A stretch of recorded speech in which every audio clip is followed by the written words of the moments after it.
coverage you can count on starts with Severe Weather Team 6 coverage. Take a look at this shot from our Skyview 6 drone. You can see the snow from this weekend storm that dumped inches on our region. But today's quiet weather is about to change as we prepare for another round tomorrow. We're covering the winter weather from several different angles. We've learned Saturday's storm was deadly for 2 people. Stoker Wieczorek with more on what happened to them. Then meteorologist Tony Martin looks at what's ahead, and Zach Kay sees how officials are preparing for the possibility of flooding. We start with Stoker about the 2 deaths being reported from over the weekend. Stoker. Sean, doctors say it may not look like much, but shoveling snow can easily strain your cardiovascular system. They say it can risk your life, according to the recent deaths. A lot of strenuous work to remove snow. There's a lot of lifting, a lot of moving, a lot of carrying.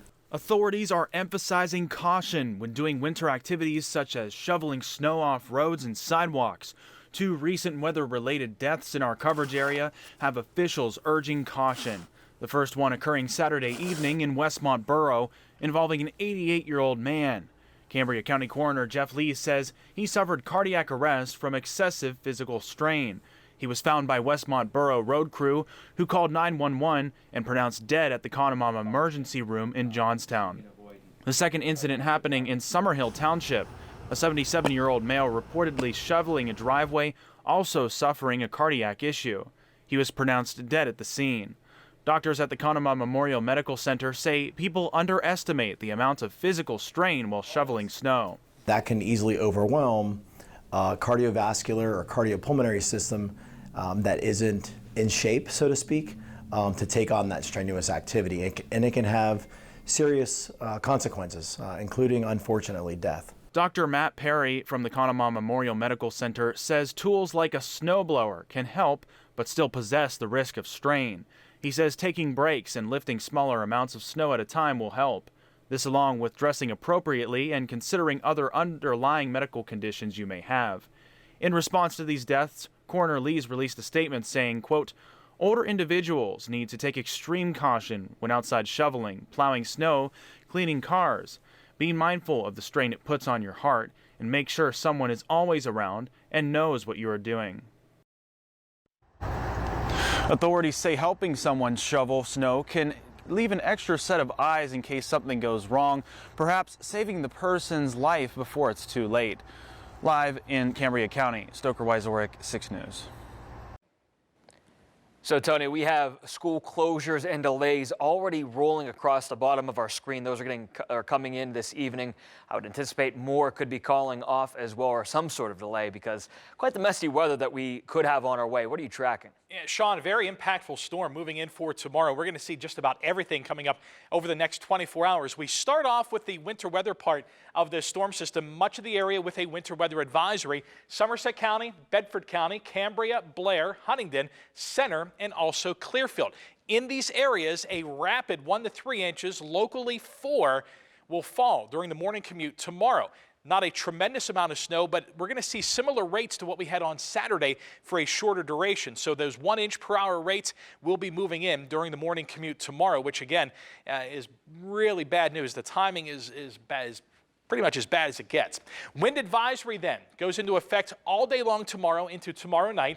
Gusts up to 55 miles per hour. Somerset, Cambria, Clearfield, Jefferson, Elk, Cameron, and northern center counties. Localized power outages are possible with wind gusts that high.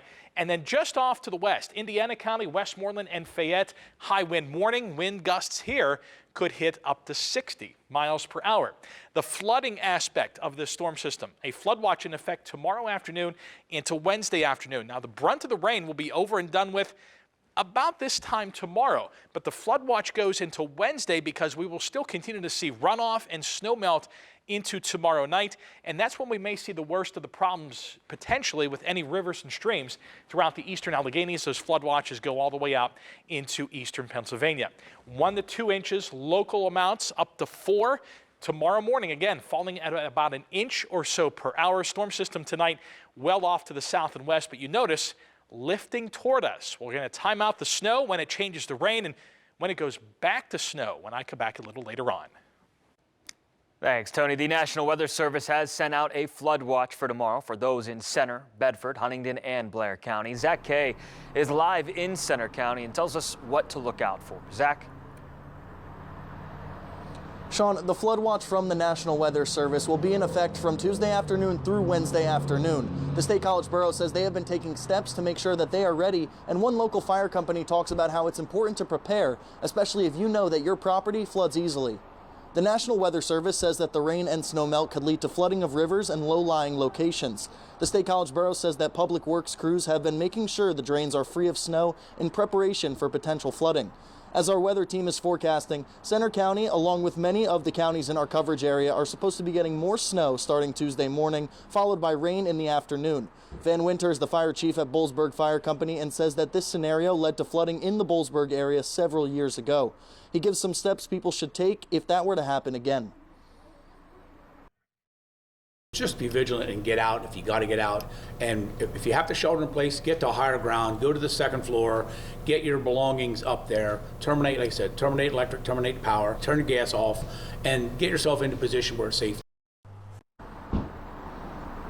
The State College Borough also says that they are preparing for potential tree damage from the expected heavy winds on Tuesday. Reporting live in State College, Zach Hay, 6 News.